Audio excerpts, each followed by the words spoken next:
मैं डॉक्टर शशि प्रभा राय की academy channel पे आप सभी लोगों का स्वागत है। आज मेरे व्याख्यान का विषय उपकल्पना की रचना के स्रोत एवं महत्व है। उपकल्पना निर्माण के स्रोत व्यक्तिगत भी हो सकते हैं और बाह्य भी हो सकते हैं। स्वयं अनुसंधानकर्ता कभी कभी अपने सूझबूझ से या व्यक्तिगत अनुभव से उपकल्पना की रचना करता है। विज्ञान में अक्सर स्वयं के अनुभव एवं ज्ञान से भौतिक शास्त्र के शोधकर्ता उपकल्पना बना के नए सिद्धांत देते हैं। बाह्य स्रोत किसी भी रिपोर्ट के रूप में हो सकता है। अध्ययन के द्वारा अनुसंधानकर्ता उसे प्राप्त करता है। गुडे एवं हार्ट ने निम्नलिखित शोध बताए हैं जिससे समझने में सहायता मिलती है। पहला, सामान्य संस्कृति। प्रत्येक समाज की अलग अलग संस्कृति होती है। प्रथा, परंपरा, संस्था, व्यवहार सब कुछ अलग होता है। उस संस्कृति से संबंधित अगर उपकल्पना बनती है तो रचना भी अच्छा होता है और निष्कर्ष भी ठीक आता है। उदाहरण के रूप में गुडे तथा हार्ट ने लिखा है कि अमेरिकी संस्कृति में वैयक्तिक प्रसन्नता और सुख का विशेष महत्व होने के कारण अनेक समाजशास्त्रियों ने ऐसी ही उपकल्पना बनाई जिसकी सहायता से वैयक्तिक प्रसन्नता या वैयक्तिक आय, सुख, शिक्षा, व्यवसाय, वर्ग और परिवार के आकार से सह संबंध को समझा जा सके। किसी भी विशेष संस्कृति में अनुसंधानकर्ता प्रभावित होकर कुछ विशेष प्रकार की उपकल्पना बनाने के लिए प्रेरित होता है। दूसरा, वैज्ञानिक सिद्धांत। अनुसंधानकर्ता स्वयं अपने अनुभव के आधार पर नए सिद्धांत बनाता ही नहीं है। वो ये चाहता है कि कभी कभी विभिन्न विद्वानों के द्वारा जो सिद्धांत स्थापित किए गए हैं उनकी वर्तमान परिस्थितियों में सत्यता की जांच भी की जाए। जैसे मर्टन ने अपने प्रकारवादी सिद्धांत में यह स्पष्ट किया है कि सामाजिक संरचना की कोई इकाई सदैव उपयोगी ही नहीं होती है, वह अनुपयोगी भी हो सकती है। ऐसे ही मैक्स वेबर ने भी कहा है कि कैथोलिक धर्म मानने वालों की अपेक्षा प्रोटेस्टेंट धर्म मानने वालों में सामाजिक एकता अधिक होती है। इस आधार पर भी उपकल्पना बनने लगती है और सामाजिक परिवर्तन पर धर्म के आधार को लेकर सिद्धांत प्रस्तुत होते हैं। जैसे श्रीनिवासन ने संस्कृतिकरण की अवधारणा के आधार पर जाति गतिशीलता की नई उपकल्पना दिए। तीसरा, समरूपताएं। दो दशाओं के बीच समानता दिखाने पर नई उपकल्पना की रचना संभव होती है।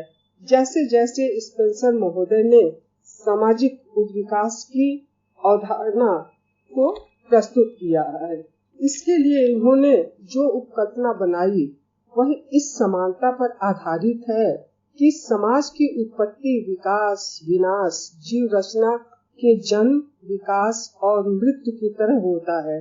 इस प्रकार से पेड़ पौधे, चारों तरफ के जलवायु को देखकर यह उपकल्पना बनी कि मनुष्य के व्यवहार, विचार तथा व्यक्तित्व पर सामाजिक परिस्थिति का प्रभाव पड़ता है, जिसे सामाजिक परिस्थिति कहते हैं। चौथा, व्यक्तिगत अनुभव। उपकल्पना रचना का यह महत्वपूर्ण स्रोत है। जैसे लम्ब्रेसो ने कैदियों के ऊपर अध्ययन करके यह बताया कि अपराधी जन्मजात होते हैं, उनकी शारीरिक बनावट सामान्य लोगों से अलग होती है और उनकी यह उपकल्पना सिद्धांत रूप में मान्य हुई। इस प्रकार प्रत्यक्ष रूप से कोई घटना होती है तो अनुभव के आधार पर उपकल्पना बनती है। दूसरा, विभिन्न अध्ययनों के निष्कर्ष। पुरानी उपकल्पनाएं जो सिद्धांत रूप ले चुकी हैं वह कभी कभी नई उपकल्पना की रचना में बहुत सहायक होते हैं। जैसे निर्धन किसान, जनजाति, दलित जाति, बाल श्रम, अकुशल श्रमिकों का नए विकास योजना या कानूनों के बनने के बाद भी बहुत सुधार नहीं हुआ। फिर इस उपकल्पना के बाद कार्यों के क्रियान्वयन में दोष या व्यक्तिगत स्तर पर दोष, इस तरह की नई उपकल्पना बनाई जाती है। दूसरा, व्यक्तिक अंतर्दृष्टि। एकाफ ने स्वीकार किया है कि उपकल्पना की रचना वैयक्तिक अंतर्दृष्टि पर आधारित है।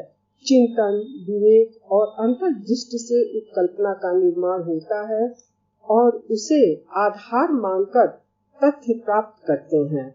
समाज शास्त्र और राजनीति शास्त्र में इसका विशेष महत्व है। उपकल्पना निर्माण में बहुत सी कठिनाइयां आती हैं, उसे दूर करने की आवश्यकता होती है। सामाजिक घटनाएं अमूर्त हैं, परिवर्तनशील हैं, अतः उपयोगी निष्कर्ष तक पहुंचना कठिन है। इसमें कुछ सावधानियां रखनी चाहिए। पहला, अध्ययन विषय से संबंधित उपकल्पना की रचना अनुभव सिद्ध जांच के योग्य हो। दूसरा, उपकल्पना की अवधारणा स्पष्ट हो, भ्रामक शब्दों में नहीं हो। तीसरा, उपकल्पना की रचना सदैव कुछ विशेष कसौटियों के आधार पर हो, जिससे निष्कर्ष स्पष्ट हो सके। दूसरा, उपकल्पना को कल्पनात्मक विचारों से दूर रखने के लिए सिद्धांतों से संबंधित होना चाहिए। दूसरा, उपकल्पना सदैव जो उपलब्ध प्रवृत्तियां हैं उससे संबंधित होना चाहिए, इससे सफलता की संभावना रहती है। जहाँ अध्ययन की जिन इकाइयों का चयन किया गया है वह स्पष्ट होना चाहिए। सातवां, मुख्य उपकल्पना केवल एक होती है, दो या अन्य सहायक उपकल्पना होती हैं, लेकिन हमेशा इन दोनों के बीच सुसंगठित संबद्धता का होना अनिवार्य है। उपकल्पना का महत्व। जहोदा और कुक ने लिखा है कि उपकल्पनाओं का निर्माण तथा सत्यापन करना ही वैज्ञानिक अध्ययन का मुख्य उद्देश्य होता है। गुडे और हार्ट ने लिखा है, अच्छे अनुसंधान में उपकल्पना का निर्माण करना सर्वप्रमुख चरण है। यह अध्ययन की दिशा का निर्धारण करता है। यह अध्ययन क्षेत्र को सीमित करता है, समय और खर्च को कम करता है। यह वास्तविक तथ्यों का संकलन करता है जो अध्ययन में उपयोगी होता है। यह तर्क पर आधारित होता है, तभी सही निष्कर्ष दे सकता है। यह समाज में विभिन्न विषयों पर निर्णायक और सही विचार देता है, जिससे सिद्धांतों का निर्माण होता है। अतः उपकल्पना महत्वपूर्ण केंद्र बिंदु है। अंतिम सिद्धांत बनाने में सहयोग मिलता है। नमस्कार।